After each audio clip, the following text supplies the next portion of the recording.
I love your story so much. And from the outside looking in, I never would have understood the journey that you took to get here had I not watched the movie. Yeah. So could you tell the story of how did you get to this point? Well, it's a circuitous route, as you can imagine. I grew up in a household that was very, creative in a way, even though my father was with a steel salesman. He was really an artist at heart. My mother was an interior decorator, just had an amazing eye for design. So we grew up with, artistic things and love of beauty in the household. And of course, the way you grow up, you assume that that's the way everybody else grew up. But it didn't. It was a very artistic household looking back. But my parents were both children of the Depression. My father was born in 1911 and my mother was born in 1917.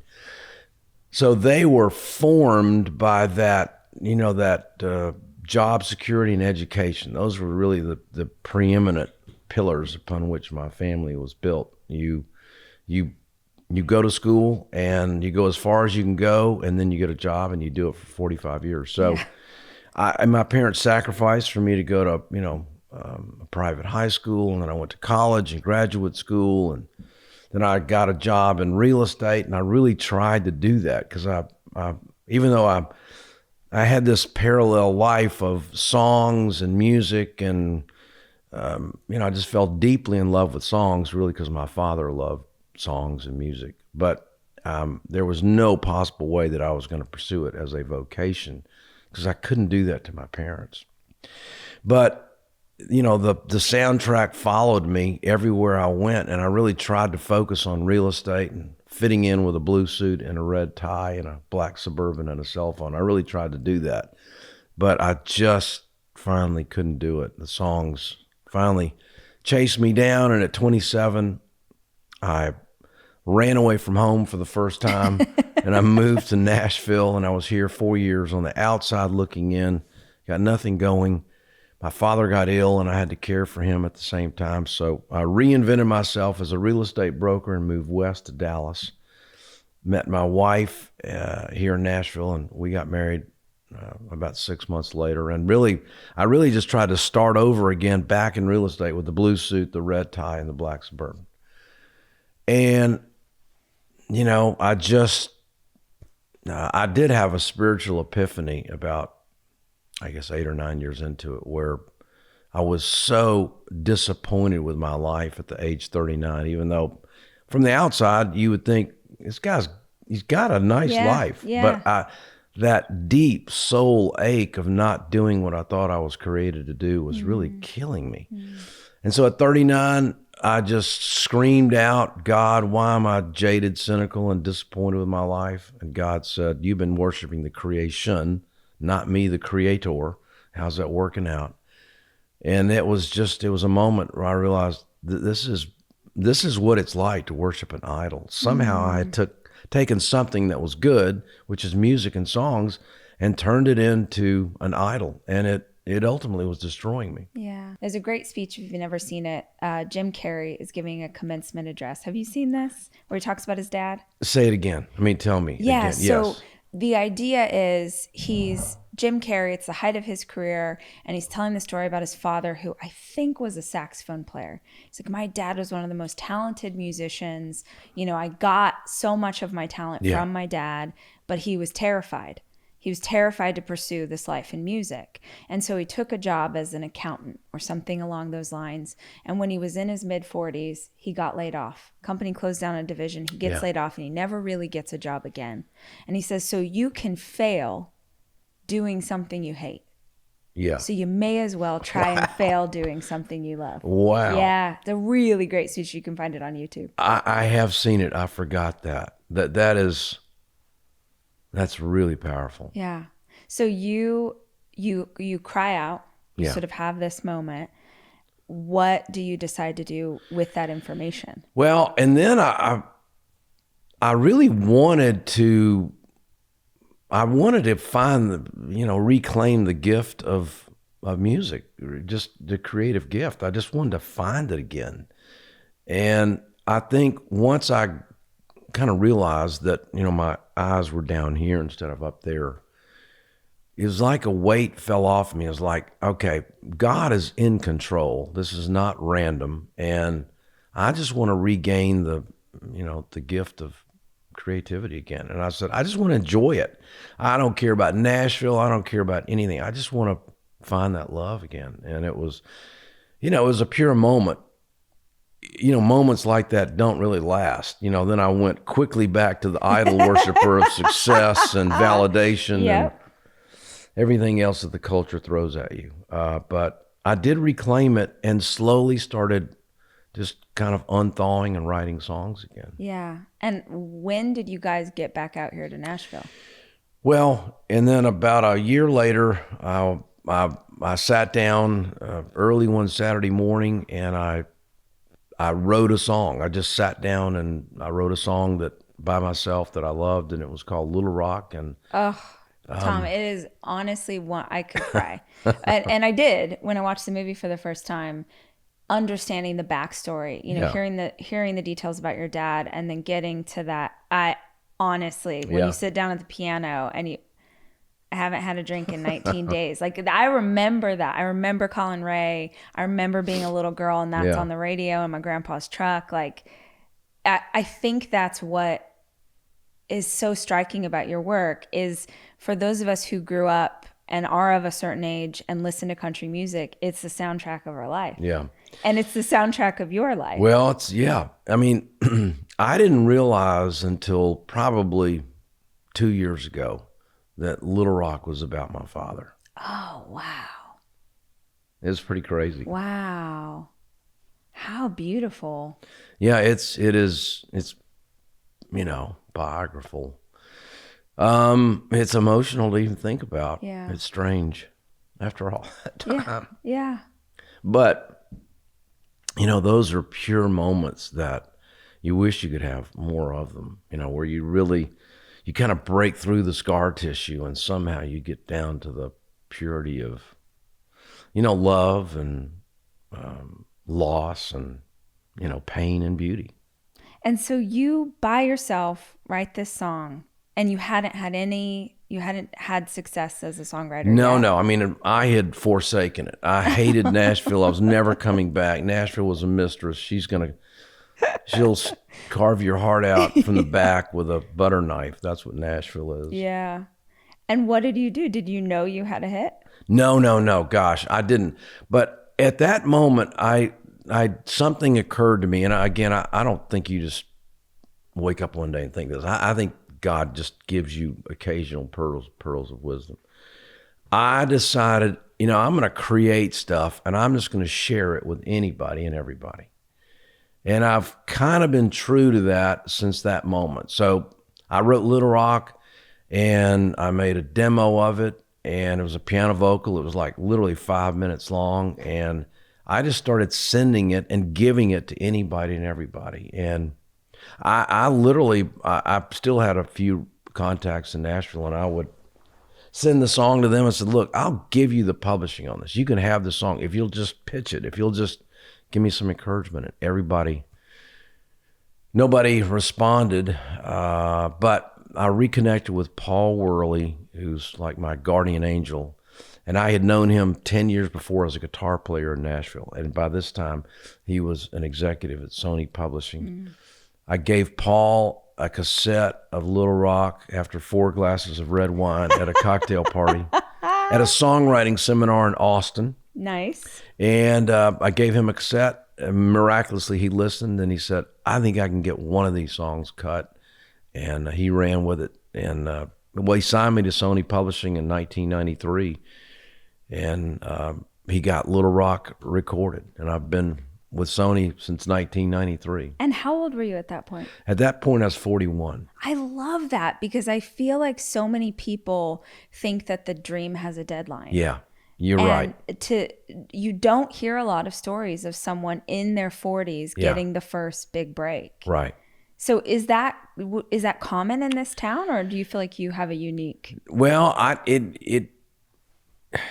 think it is unique, and most people most people believe that you have to be here day in, day out, grinding out 250 songs a year, and just, that's the way it works. And then it's, as Nashville, LA, New York, I guess they all say they're 10-year towns at least. Yeah, so I've heard that. So you come here and you can set the clock. You're not going to have success for 10 years. Yeah. And that probably is true. I just think, honestly, that's a miserable way to live your life. I don't think you should do that. Yeah. I don't think you should go to one of those centers until you have a modicum of success somehow. Right. Do you agree with that? I totally agree. And in fact, I'm sort of living this life right now in that one of my goals as a writer, I'm an author. Yeah. Sure no. I mean, you're a big deal. I'm just not sure why you're here talking to me. No. So I'm an author, and one of my goals and challenges for myself in life is that I want to be able to create something in every category as a writer. Yes. So I've tried a screenplay, and then about 9 months ago, I thought, could I write a song? Yeah. Wow. And I'm like, well, I don't know how to write music and I can't sing, but I know lyrics, and I love music. Yes. It's a huge passion. So I reached out. I'm with WME here in Nashville, and I reached out to Becky and said, do you think someone would let me write a song? She's like, yeah, girl, like, we'll get you in. So I started just doing co-writes with people. No kidding. Yeah, not to be successful, but because the creative process, I was telling Jack, I've been doing it the last couple of days, and I'm sitting in a room thinking, I can't believe someone's letting me sit in this room right now. And it's so fun and it's so fascinating, but I also am hyper aware that I'm not sitting in a room at Warner Chapel with that band if I hadn't sold 7 million books before I got here. Right. So I'm totally in agreement with you that, or even the structure, not to talk badly about Nashville, it's been so lovely to me lately, but I have wondered this, because my understanding is that people who are writing songs and they're on a contract or whatever, that it's about quantity. Yeah. You're getting paid by how many songs you can put out, which means that you could essentially go into a room and just want to get to the end of anything. Yeah, right. Regardless of whether or not. And just as a writer, I'm like, is that the best way to get the best product? Well, I love Nashville. I love everything about it. And I'm a publisher as well as a songwriter. So like everything in life, it's nuanced. It's not just one easy answer. The truth is, you have to write so many bad songs to get to the good songs. That's true. Yeah. So in a sense, it is a numbers game. And in another sense, it's not. There is no one size fits all. You just have to, you have to stay in the process, and the process does require you showing up. And I still write, probably 100 songs a year. Wow. And it's not that I have to, it's just, I love the process. Yeah. I try to detach myself from the outcome, like everybody says that you should do. And most of the times I'm not successful with that. Occasionally I am, but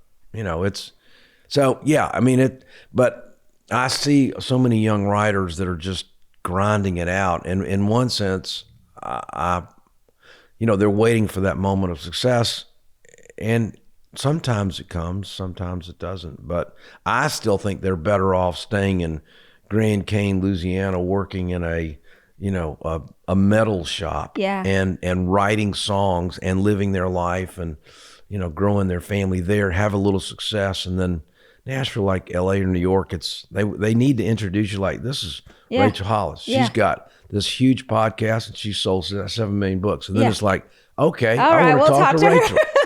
So, that's just life. 100%.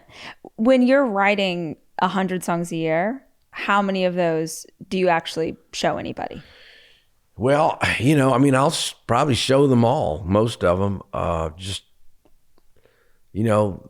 think Guy Clark said, a song is not finished until somebody listens to it. So, that's what writers do.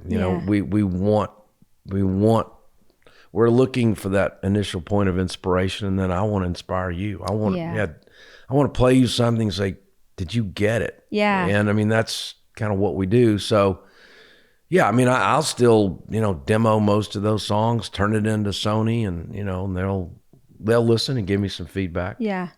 So you have, going back to this idea, you have Little Rock. Yeah.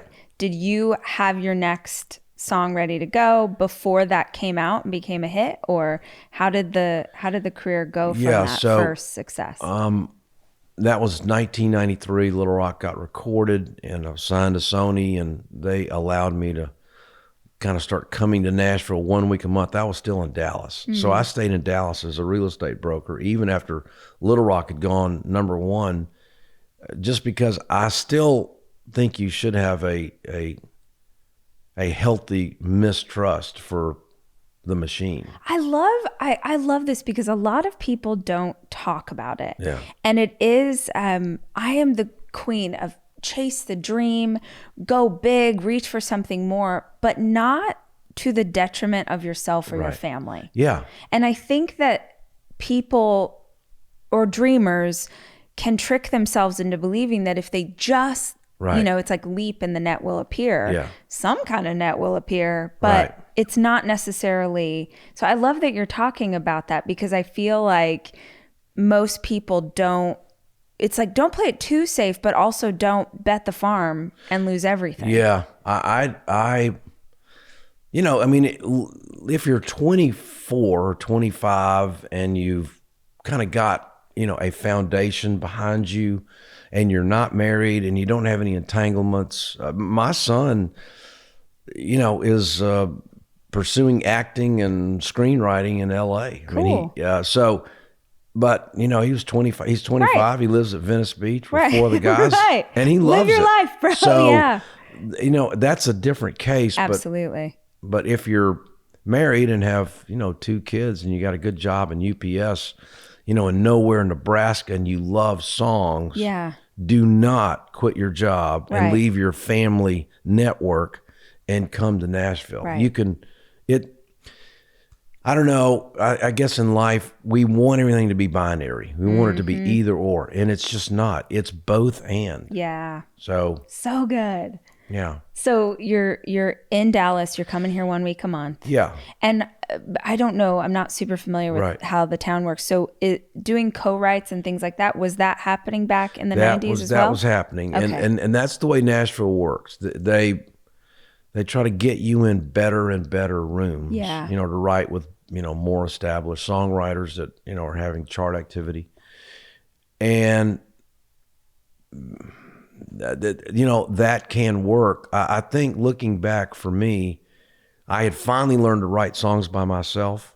And then all of a sudden, I'd kind of figured something out. And then I left that guy. Interesting. And I started coming to Nashville 1 week a month, writing hundreds of very mediocre songs just because it's like a kid in a candy shop. Yeah. And they're interesting people, and it's sights and sounds, and it's fun, and they're interesting people. But I lost that guy that wrote Little Rock. And then it's taken me years to go back and find them again. That's interesting. Yeah. Did you have hits in the time we were doing I had a few. Yeah. I mean, I had a few other songs recorded. I've never really had very many songs recorded, honestly. I mean, but the songs that I've written. Just the songs that are recorded are massive. I mean, I have written 2,700 songs in 27 years. So I've written a lot of songs. Probably I've gotten, a couple of hundred recorded. Mm-hmm. So that's 2,500 songs that will never see the light of day. But yeah, so I started getting a little more traction. And then again, Sony was my backstop. They said in 1997, look, you're doing this 1 week a month. We really think you can do this. Let us help you get to Nashville. Bring your family here. And so I did. I moved my family back. And so at that time I was 44. And I was married with 3 children. But Sony made it possible, with a draw to let me be here and really get after it. And then things did start kicking into gear. Mm-hmm. But at that time I was 44. I'd had a couple of hits. People knew who I was. And I had confidence that I could do it. And I mean, as you know, confidence is 95% of it. Absolutely. I loved the story in the movie of The House That Built Me, because going into watching the movie, I did not know that was your song. Yeah. And it's a favorite of mine. Right. I was telling my boyfriend, I made him watch it last night. He's British, so he doesn't Oh, know wow. country music at all. And he was like, this is so beautiful. I'm like, right.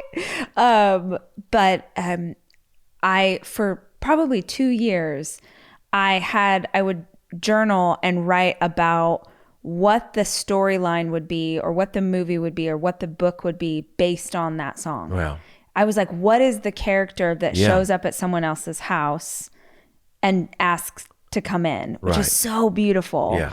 But my favorite part was that nothing happened to that for Yeah. 7 years or something. Will you tell that story? Well, my friend, the brilliant Alan Shamblin, and I were in Sundance, Utah in the summer of 2002 with the Bluebird Cafe is a famous songwriter haven here. And they sent us to Sundance to do a writer round in the summer of 2002. And so we went out there, and Alan came in the restaurant early one morning and he said, I've been thinking about houses, where we grew up. What if we wrote a house?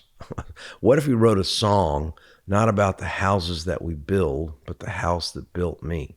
And literally when Alan said that, it was like the earth, stopped spinning. The forks were suspended in midair and the water froze in the pitcher in the restaurant. And I was like, Alan, don't say that to anybody else until we get back to Nashville. And so Alan and I got back. He'd written 4 verses. I'd written 3. We did our first draft.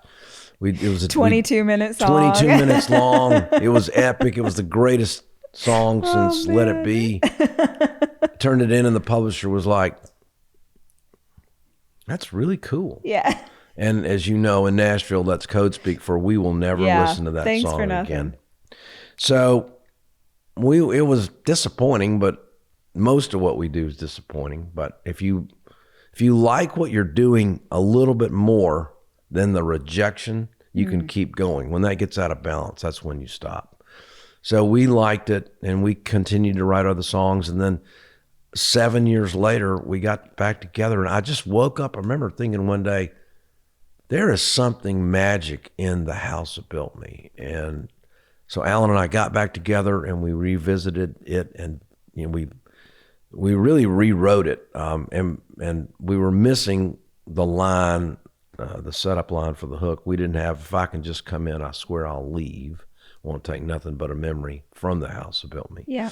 And so when we had that, the whole thing kind of clicked into place, and we demoed it again, and miraculously it made its way to Miranda Lambert. Yeah. I'm curious, having listened to other songwriters perform their work or listening to you perform your work, it's so different than what gets cut by the artist. Yeah.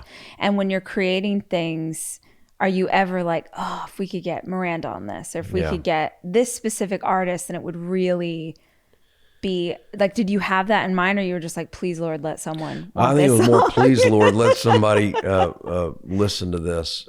I think you can't help but you can't help but think about, man, this would be great for Tim McGraw when you're writing a song, or Kenny Chesney, or, Miranda Lambert. But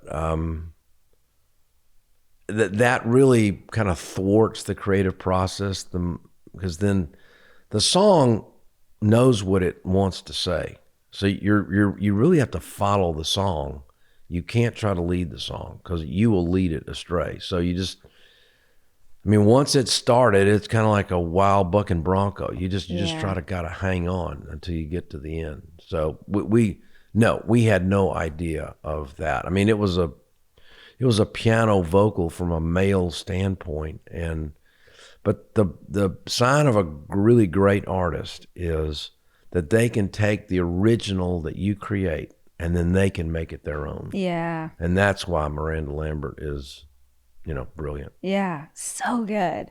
I was laughing with Jack when I was looking at all of your awards, that one says Song of the Decade for that, not the year, Song of the Decade for that song. Yeah. So amazing.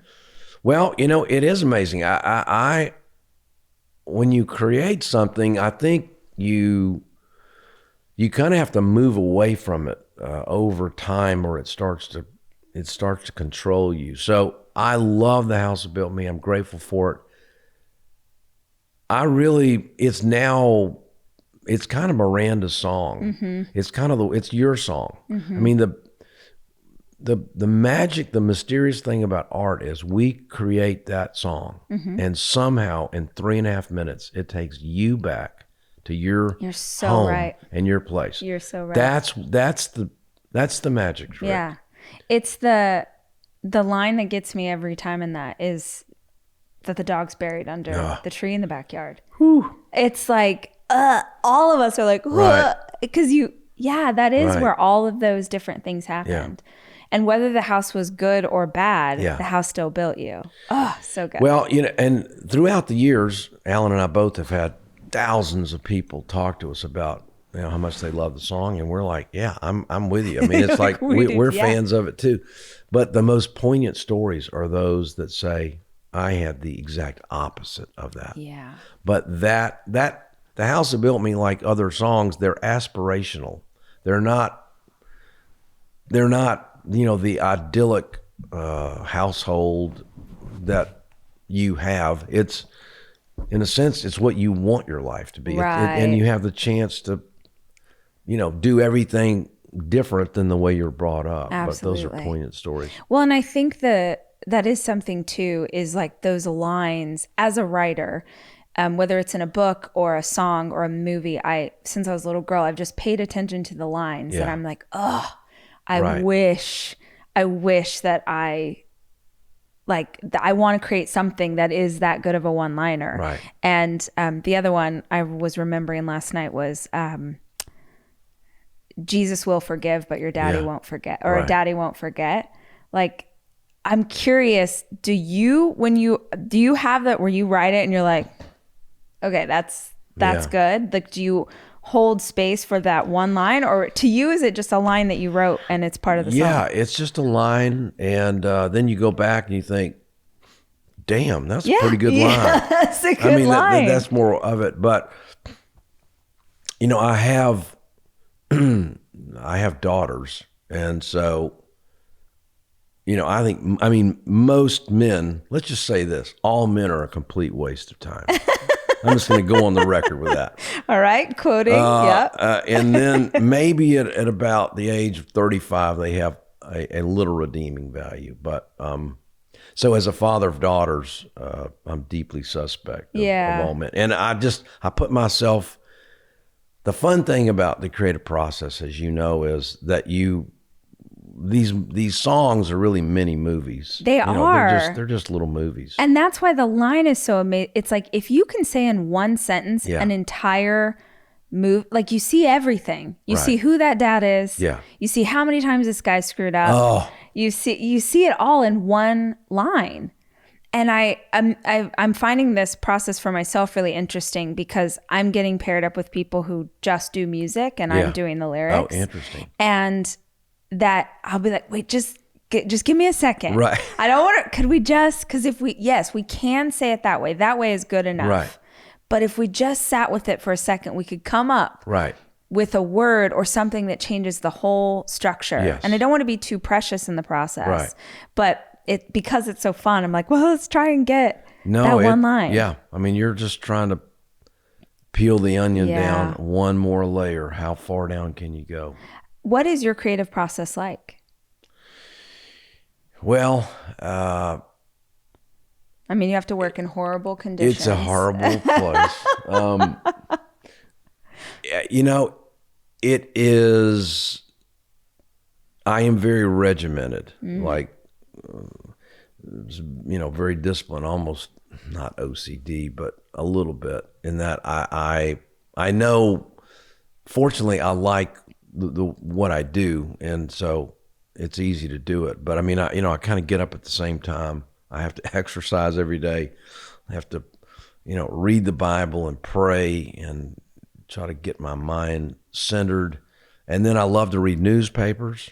I love newspapers. I've gotten so many great ideas, like literally the tactile experience of a newspaper. Most people your age, you don't even know what a newspaper is. No, I do. I get the Wall Street Journal delivered on Saturdays, so I can sit and read the whole thing. Well, the New York Times and the Wall Street Journal, I mean, I think that's some of the greatest writing in the world is in newspapers, journalists. And I'm always reading fiction and I'm always journaling like you are. And somehow through the process, I have so many ideas that just kind of reveal themselves, just staying in the flow, that then when I finally get a chance to sit down and write by myself or collaborate with somebody, I've always got lots of ideas, but the hard thing is you just don't know which one's good or bad.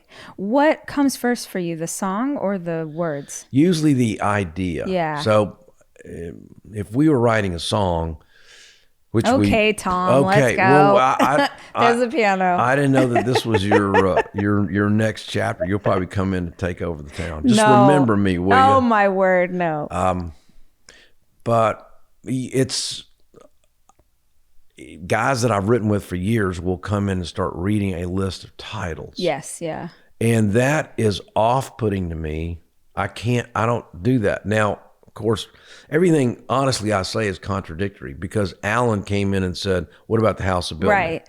So, but the title has to reveal almost the whole story. And the more specific it is, the more universal it becomes. Of course, probably the greatest unrequited love song of all time is I Will Always Love You by Dolly Parton. So you think that's a very generic title. Then when you realize that she's writing it to try to break away from Porter Wagner, you're like, oh man, I get it. That's a whole thing, yeah. So, I don't know. I never knew that song was about him. Yes. I never put that together, and obviously it was. Wow. So, the intent behind songs are really, the other one is, there's a great songwriter named Dan Wilson, and he was in a band called Semisonic, and one of their most famous songs is called Closing Time. Yeah, Closing Time. Yeah. Closing Time. So you think it's every bar in America plays Closing Time. Yeah. And it's about the birth of his child. Oh, wow. So go back and listen to it. With that in mind, and it's really like Drops of Jupiter, they say is about the Pat Monahan's, I think that's right. I got to look that up. I think that's right. The lead singer of Train. It's about his mother battle with cancer. Oh, wow. Yeah. It's like it takes on such a totally different context, or even the musicality of the song will make it feel like it's happy. And if you pay attention to the words, you're like, wait a minute. Yeah, it's tragic. This is a really hard one. So someone comes in and they have this list of songs. Would the alternative be that it's like a feeling? I mean, do you start with a feeling or a story when people read titles, I feel like that it makes me feel like that they're auditioning because you're just sitting there, no. And I don't like to audition at this point. I don't want my friends to audition. So it's easier for me to talk about, the road home, or talk about the way that you felt about your mother, or the disappointment of when Margaret Spelling broke your heart in 11th grade, after you've given her your ID bracelet. To me, that I can see those because I'm more visual than I am what is an auditory versus visual. Yeah, absolutely. I think it's been interesting. I was telling Jack that the last 2 days I've been in sessions with people who had a very strong idea about what they wanted to write. Yeah. As opposed to, what are we going to write today? It was, this is what I'm going to write. I have a melody and I want it to be this. Wow. And rather than pushing back, I thought, well, this is a great learning experience for me. Can I help these people write a song that I have no attachment to, and can we sort of get to something that I also feel proud of the product? But it was a wild experience to try and fit into a single, a few words. Like, we want to call this song blank. Yeah. write it for us. Right. And so I didn't really know any other way because I'm so new at this. So I'm like, okay, tell me the story. Yeah. She broke your heart. More than one woman has broken your heart. Right. And so you feel like, are you lost? Are you angry? Because as a storyteller, I think if you can tell me what the story I can get you somewhere. Yes. But I don't know how to just write some verses for you based on a title that you want. So that was a really great, challenging process for me. Well, there are people that do that and do that really well. Yeah. So again, it just shows you the kind of the nuance of Nashville. They're guys that literally, they kind of call them track guys, which is kind of demeaning, but because they make these they've just got 3.5 minutes of music. Yeah. And then they play it for you, and then you're like, okay, here's what that music means to me. So there's that. Or then there are people that, have a very defined, here's the title, and it's almost like math. Yeah. At a certain point. There's a recipe for sure. There's a recipe. And then there's storytellers. So, and they're all very valid. And honestly, the first two examples that we gave, they're very successful. I am a storyteller, so I'm much more interested in the story than I am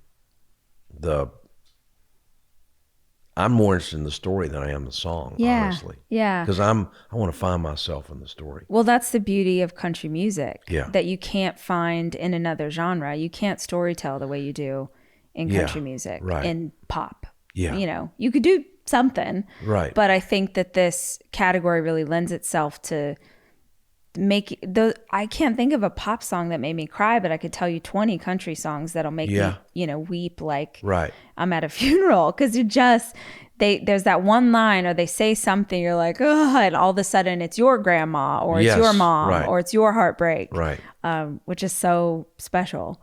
Are you still, sorry, the accent went real strong. Are you still? I like that. Are you still actively working and creating stuff every day now? Yes. Yeah. Yeah. I am. I love it. I'm writing today at 11:15. Nice. Well, we'll watch our time. But we're fine. So yeah, it's I do it because I love it. I can't stop it. Somebody said, look, I'll give you $100 million, but you could never write another song. Yeah. I would have to say, respectfully, I decline. Yeah. I just couldn't. That would be a deal with the devil for me. Yeah. The interesting thing is, tell me what you think about this. I think most people listen to the radio, listen to songs on the radio or streaming or whatever. I think because they're trying to escape something. Yeah. Yeah. They're trying to forget something. Yeah. Or tap into a feeling. Okay. Like if you're having a hard day and you're trying to, I got to get home and I need to be a mama right now and change my bad attitude. I'm trying to tap in. Yeah. Yeah. I write songs because I'm trying to remember something.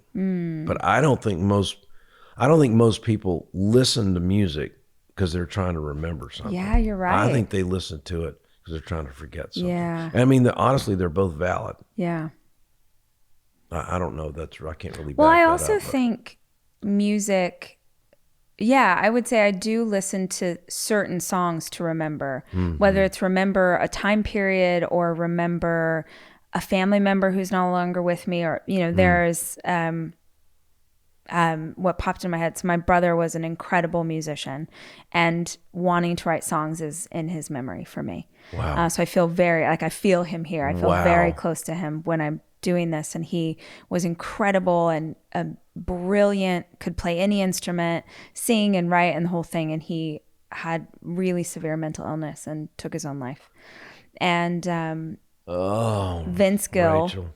Go Rest High on the Mountain, played that at his funeral. And if even just the opening, if I even see Vince Gill, I will I'm there, and not in a place, it will make me cry, but not in a place of sadness, I really have worked so hard to celebrate his life. Yeah. And so the music that we listen to together is a celebration of his life for me. And even I can't feel these fingers because I'm learning guitar. Yeah. And I'm doing that in Ryan's memory. Wow. It's not, I don't have this strong, it's just, it's been so many years, but I just have come to a place of feeling like I really want to carry this on. I really don't want this to have died with him. Oh, wow. Yeah. That's why you came to Nashville. Yeah, that's why. Yeah. I have to ask, how on earth did this movie come about? It's so different. It's so, I'm like, it's a one-man show. It's performance art. Yeah. It's so unexpected. I've never seen a songwriter doing it. How on earth?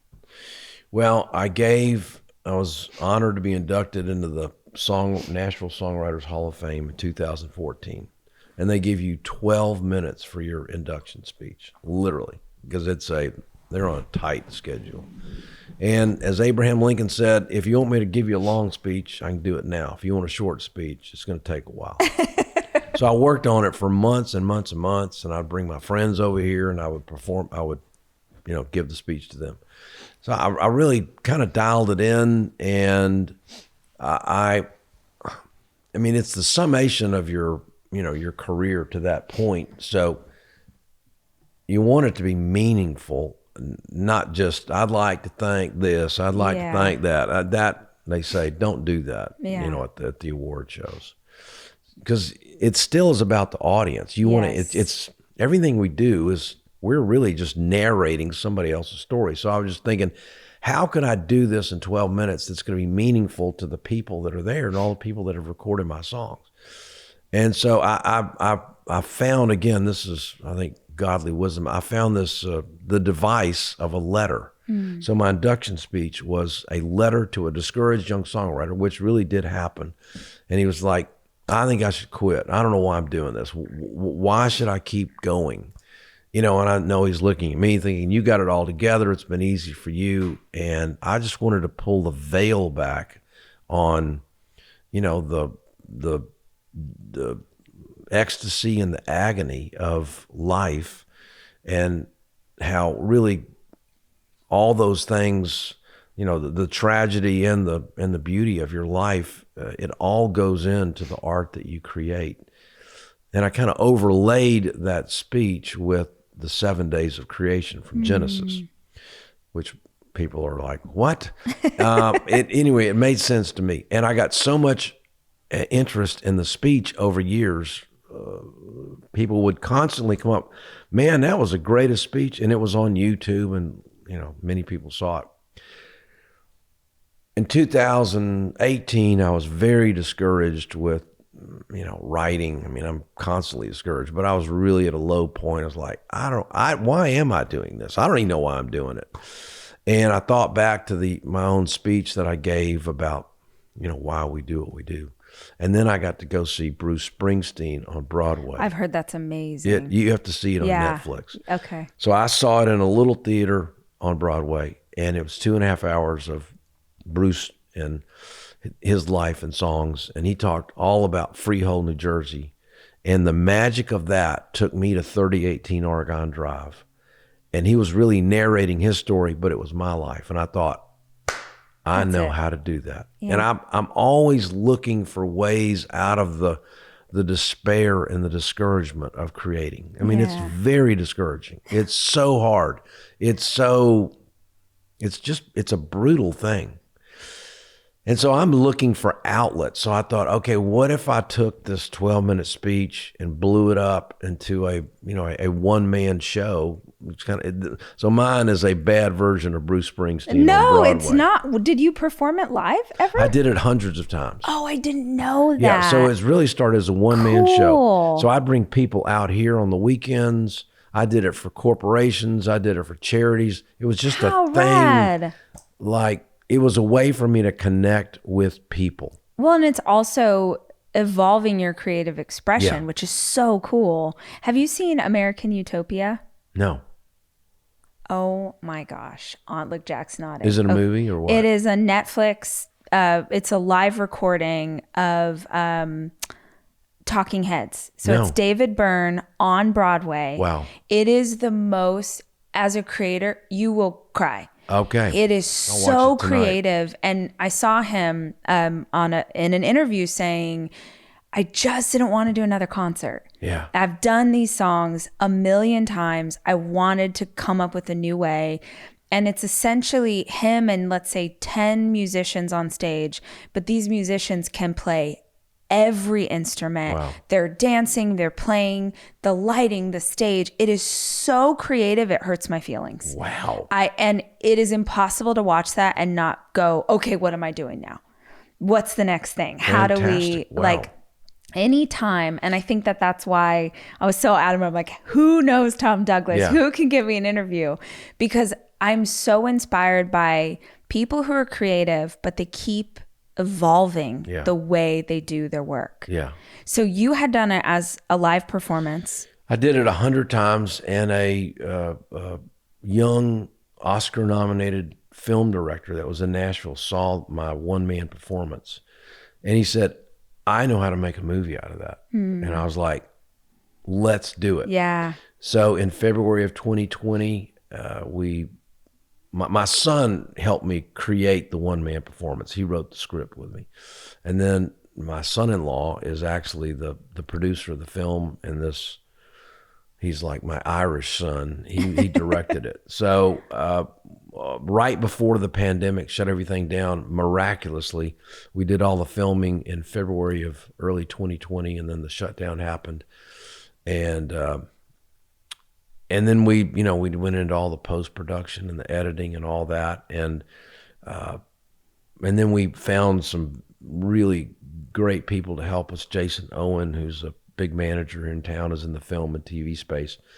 And Sony Music Entertainment, Tom McKay and Chandra LaPlume, they came in. They had experience, in the film and TV.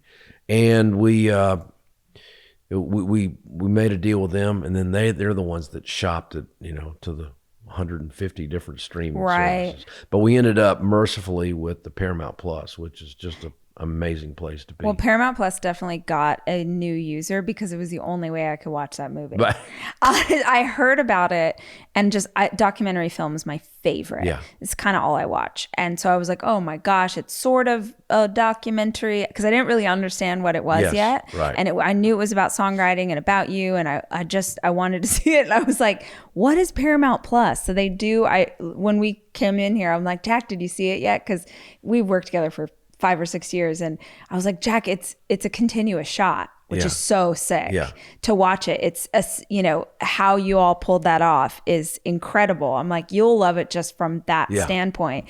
Come on, he's Jack, like, get on the he's like, where's it bandwagon, at? man. I said, it's on Paramount Plus. I'll give you my login information so you can go watch it. Yeah. So well done. Are you so proud? Are you so Jeff? So proud. It was a we love movies. I think every songwriter, every creative person loves movies. So it was a blast.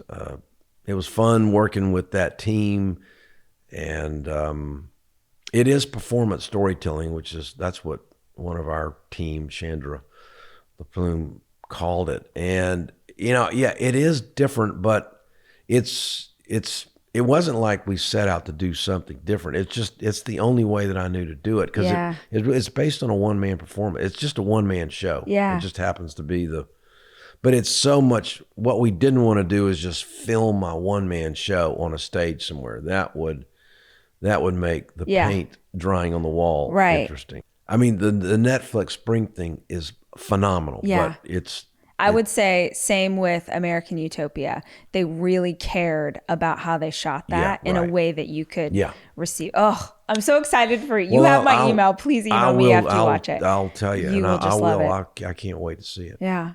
I'm curious and forgive me for not knowing the answer to this, but in the movie, you perform the song about your dad at the end, My Father's Reputation. Is that a song that's been on the radio? No. Now, isn't that funny that I've watched the movie twice now, and I'm like, oh, I love this song. Yeah. I've heard this was just a massive hit.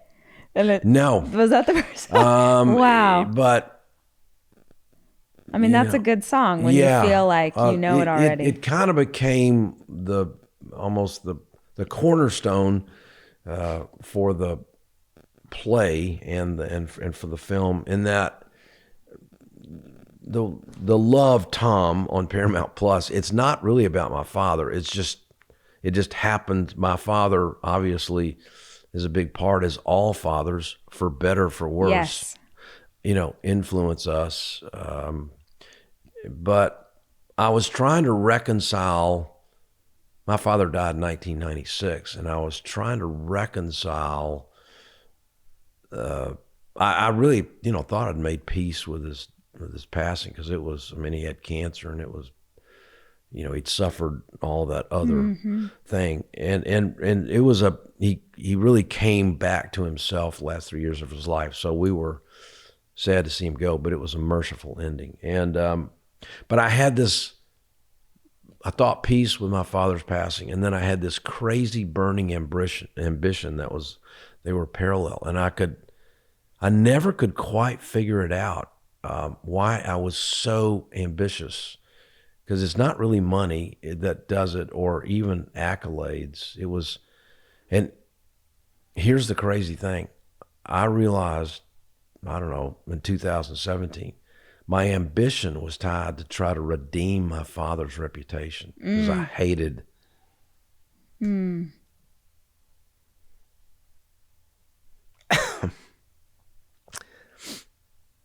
Just like your brother, I hated the way it ended. Yeah. So, but, the beauty of the creative process is that I don't have to do that anymore. Yeah. It's God has got his reputation. Right. That's a weight you can't carry. Yeah. And also, incredible that he got to see it. Yeah. That right. the part in the movie where, yeah. He's listening to your song on the radio. Because that's not always the case. And I really believe that when people pass on, they're still watching over us. But it's different if you didn't get to experience him see it. Yeah, that was a gift. Yeah. And I love the, hearing about the love of music that he instilled in you, and letting you go to see the Beatles when you were like 11. Yeah, that's pretty crazy. So crazy. Yeah. Man, this has been such a gift. Thank you. I'm really grateful to get to sit with you and hear these stories. Well, thanks for coming out. I can't wait to hear the songs that you write. Well, it'll take a minute before you hear anything. Yeah. Well, it's just having fun. But it's fun. It's so fun. It's fun. I mean, you're young, but still to try all these different things is just, all the things that you've already done, but this is something that you absolutely need to do. Yeah. And you can do it, in concert with all the other things that you do. Right. It's been really cool. Yeah. So thank you so much for having us. Okay. Thanks for coming. We'll see you.